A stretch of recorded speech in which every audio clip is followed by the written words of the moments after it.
Welcome back to the Christianity and Business Podcast, an initiative of the Archie W. Dunham College of Business at Houston Baptist University. I'm your host, Darren Shearer, and this is the show that helps Christian business leaders to integrate biblical values into business. On this episode, we're joined by Seth Barnes.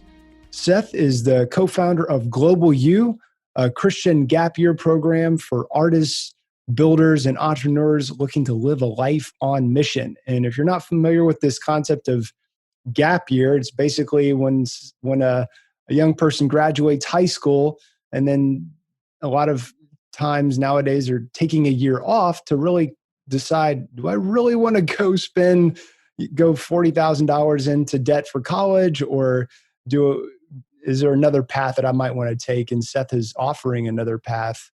He's also the founder of Adventures in Missions. Adventures in Missions is an interdenominational missions organization that has taken over 125,000 people into the mission field since 1989. Some for as short as a week and others for as long as a year or longer. And to fulfill this vision, Seth founded the World Race in 2005. I actually know at least one person who went through this and had an amazing experience. The World Race provides trained teams of young adults the opportunity to engage in 11 international mission contexts in 11 months using an experiential missional discipleship model. He's actually taken, he told me before the interview, he's taken 16 students from Houston Baptist University abroad as well. So we're really excited to have you, Seth. Welcome to the show. Thank you, Darren. It's a pleasure. Tell us about that experience with the HBU students. Yeah, it was 2004, and I was partnered with a man named Bruce Wilkinson, who is one of the great men of faith that I've ever met. He wrote The Prayer of Jabez, which was a runaway bestseller, and made millions off it. That's right. And he invested a lot of his money in a calling that he felt at the time, which was to help the country that was having the worst AIDS epidemic in the world. 44% of the adult population at the time was tested positive, not for, something like COVID-19, but for AIDS, which at the time was a death sentence. And so it was urgent. Something had to be done. And we took nearly 900 people over the course of 1 year to go into every high school in the country and share for a week, how can they prevent themselves from getting AIDS? And so it was exciting. And to have HBU there really at times was, for me, very encouraging because the leaders of the team were excellent.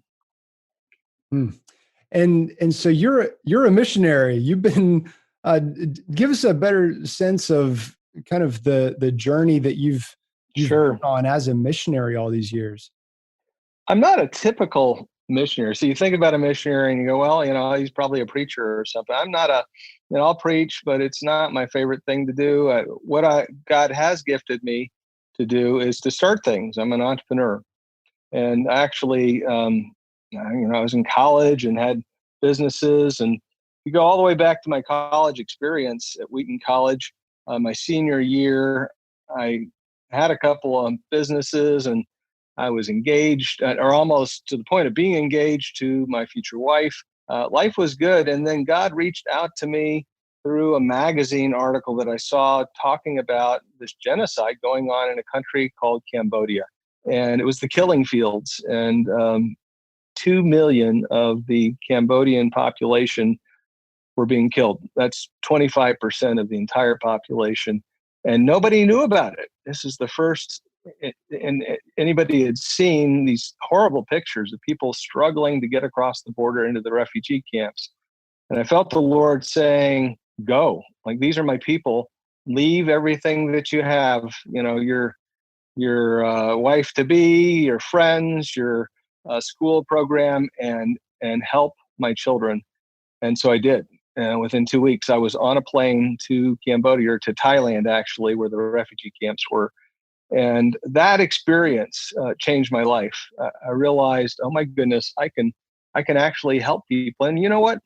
As pitiful as these refugees were coming across with nothing but the clothes on their backs, they were able to act as little entrepreneurs, and we would give them 300 chicks, little baby chicks, and they would raise them into a place where we could sell them and give them the profit, and then they'd turn around and do it again, and we were able to put them back on their feet. Did the same thing with pig farming.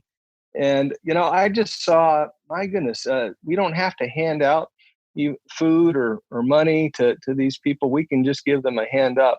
And that kind of changed my paradigm of what my life should be about. Not just going and starting things myself, but helping others to start things.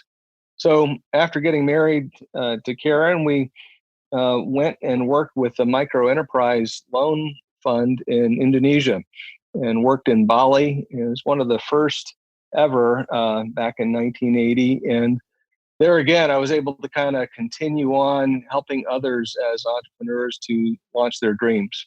And from there on to the Dominican Republic, did the same thing, started a group that's called Asociación para Inversión y Empleo, which means the Association for Investment and Jobs.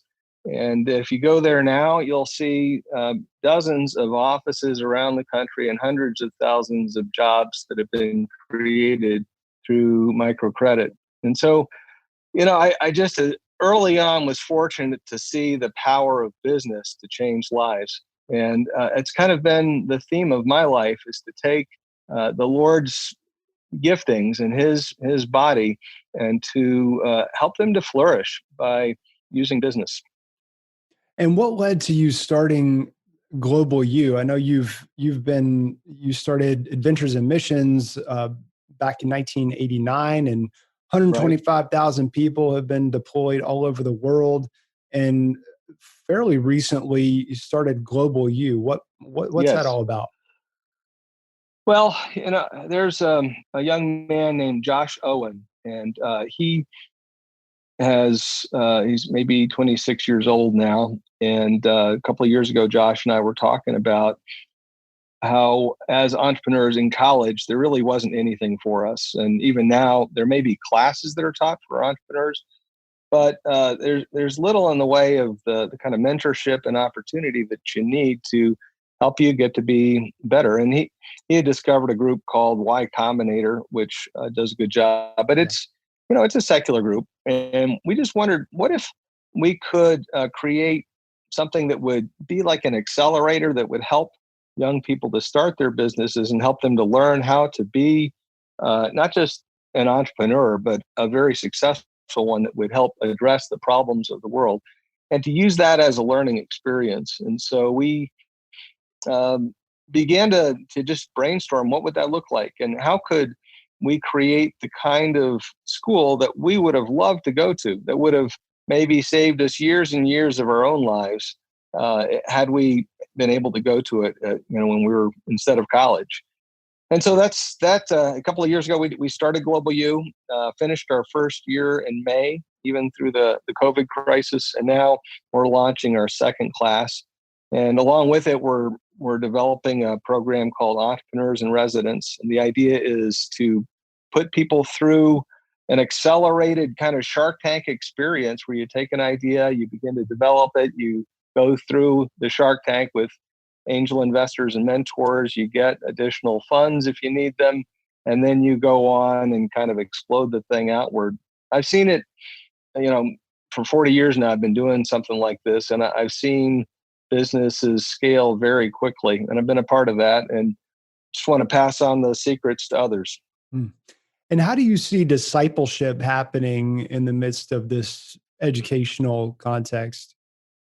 Yeah, I mean, discipleship is a broad term. Yeah, there's certainly the spiritual elements of growing in Christ that are about, let's say, inner healing and identity formation, and how do we study our Bible, how do we pray, all of these things which we associate with maybe Sunday school or with Young Life or a program that we had when we were young. But so much of life we're not discipled for. Like, how do you as a boss treat your employees? How do you create an ecosystem where you're given the opportunity to express the spiritual mandate that you may have? How do you create a company that fleshes out the values that God has given you? And that's I think that's the sort of thing that young people deserve to not just learn about in books, but actually see in reality, and to talk to the kind of mentors that have done this over and over before. Hmm.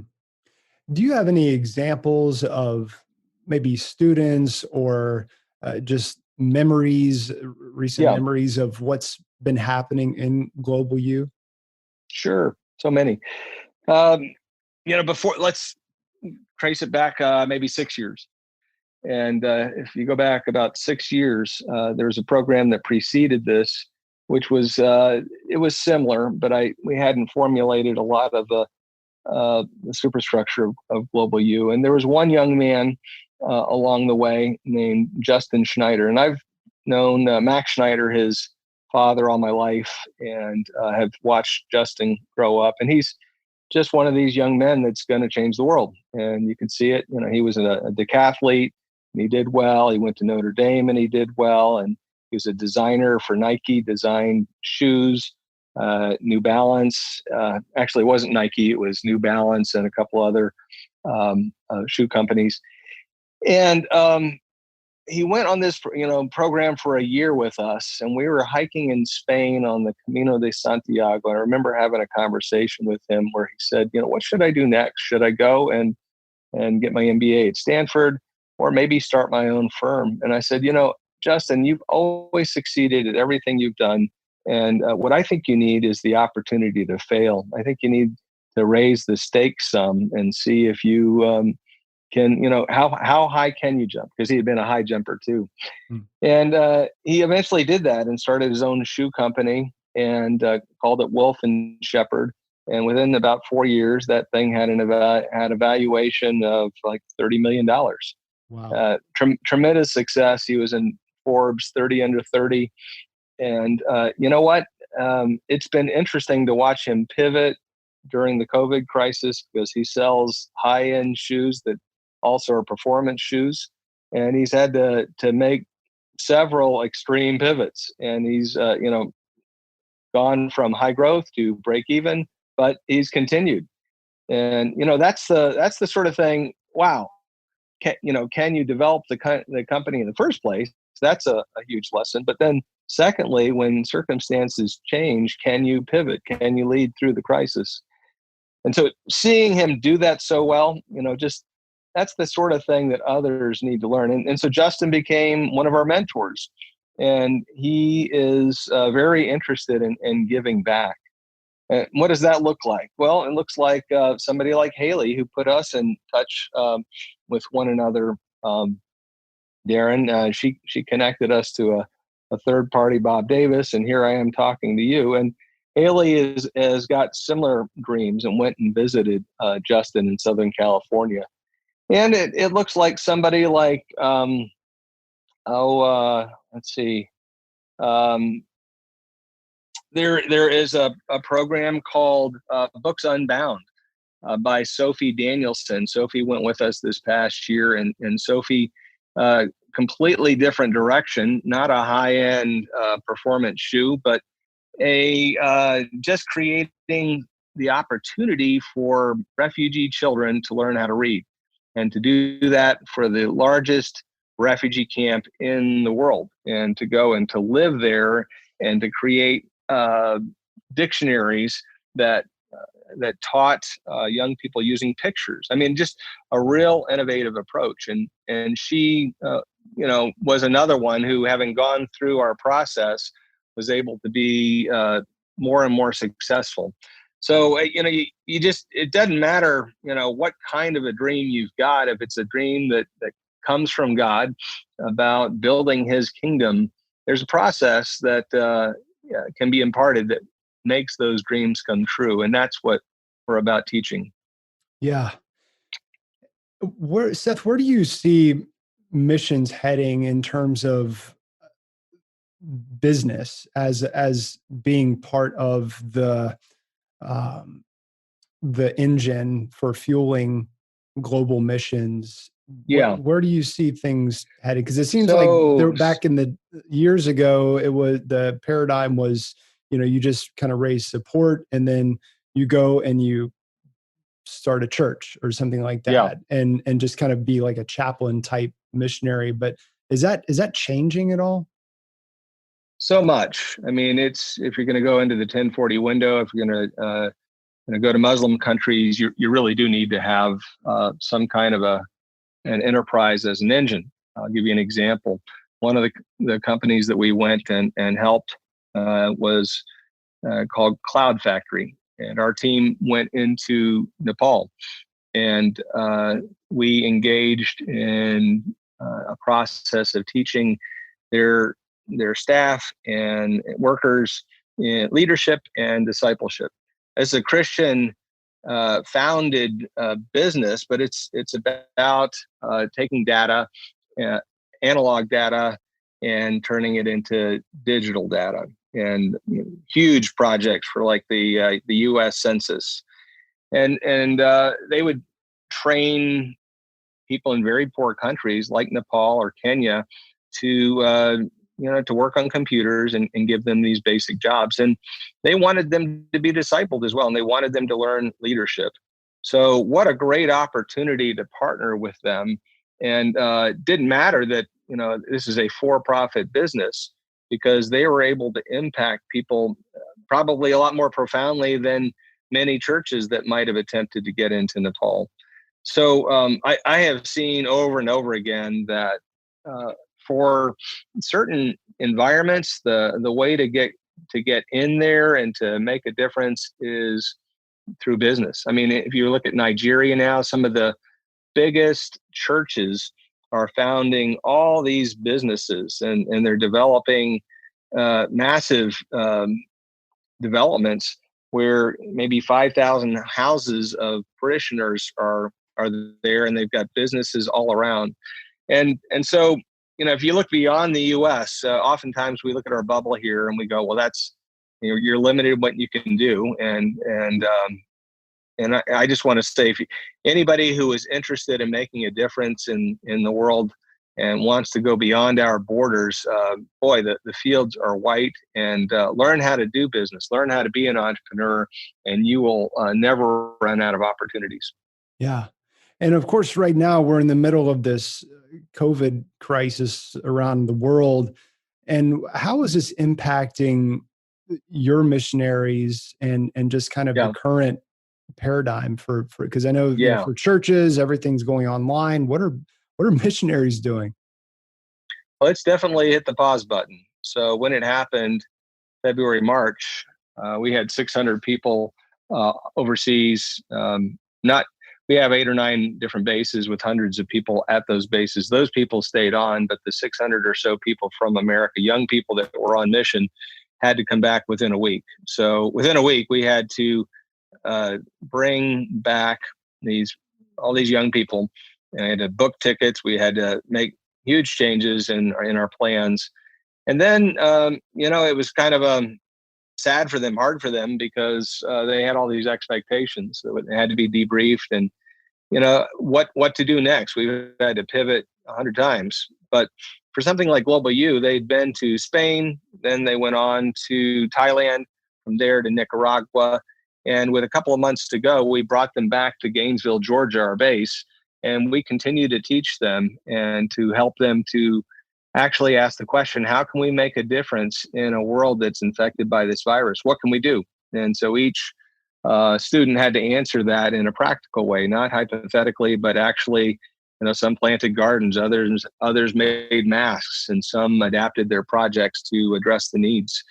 And that's what we're trying to impart is not like, here's the standard template that you follow, but how do you listen to the Lord and pivot in ways that allow for a changing world to impact you as much as you're impacting it. Yeah. Seth, as we wrap it up, what are some of the current opportunities, despite what's going on with COVID right now, what are some of the current opportunities you have for Christian business professionals to get involved in what you're doing? One thing I'll put out there, because it's actually, you may go, well, it's August and it's, maybe, too late for this school year that would begin in September. We have a program for entrepreneurs called the Entrepreneur in Residence program. And we actually just got a couple of entrepreneurs that signed up and basically yesterday completed the sign up process. So they're going to be showing up at our base here in Gainesville. And, it's amazing how inexpensive it is. It's, like about $1,000 a month just to live and work with us. You help mentor some of our young people, but also you get to sit under mentors that have built large and profitable companies and receive their mentoring. And so it's a real, for the right person, it can be a great learning experience as well as a giving experience. And I just want to encourage anybody who's listening to this to potentially, if you got a business idea that you're developing right now, get in touch with us and we'd be happy to talk with you about that opportunity. Also, for the young person who just is not convinced that going back to school right now is the thing for them to do, get in touch with us, and you'd be surprised how quickly it might be possible to come in and visit us, or if you solve the funding issue, to enroll with us and start your own business. So both those things can happen given the fact that we're in such a fluid environment right now. And I've got a team of about 7-8 staff, and our class is 15. We actually can go up to 20-25 people, and everybody just stopped signing up back in the spring. And so that's one opportunity. For others, there are people who want to go overseas, and there really aren't many opportunities. But as soon as the COVID crisis begins to get some remediation, I heard yesterday that there's that in Russia they've got a vaccine. So hey, I don't know how soon we're going to be able to be vaccinated, but if we can resolve some of those issues, then I guess we can get back on planes again. And we're hoping that as of next year, that can happen. Yes. Amen. theglobalu.org is the website. Are there any other links or places you want people to go to fill out any forms to initiate that process? Yeah, we're real hands-on because we're small and pretty selective. We're hands-on. So either Josh or I, we'd be happy to talk to you if you feel like you might be interested. Go to theglobalu.org, or just go to my podcast or my website. So SethBarnes.com is how you can reach me, and go to the contact me page, SethBarnes.com. And I'd be happy to, regardless of what you're trying to do in life, I'd be happy to help you. And maybe it's Global U, but maybe there's a contact I've got where it's a better fit. Excellent. Well, Seth, thank you so much for your time today. Thanks for the work you continue to do to advance the Great Commission and mobilize Christians to go all around the world. Appreciate you, and thanks for sharing with us today. I appreciate it, Darren. It's really a privilege, and I just anybody hearing me right now that they're kind of discouraged, I want to encourage you that God is not at all discouraged. He's got a plan. We got to find out how we fit into it. Let's listen to his voice, and he'll guide us. So I want to encourage you to just keep pressing into him, because he's got a solution to your particular problems right now. It's a good word. Thanks for that, Seth. Yeah, it's a pleasure to talk to you, Darren. We hope you've enjoyed this episode, and if so, we would greatly appreciate it if you would leave us a quick rating and review for the Christianity in Business podcast on iTunes. You can get more information about HBU Center for Christianity in Business at christianityinbusiness.com. Thanks for listening, and remember to keep integrating biblical values into your business.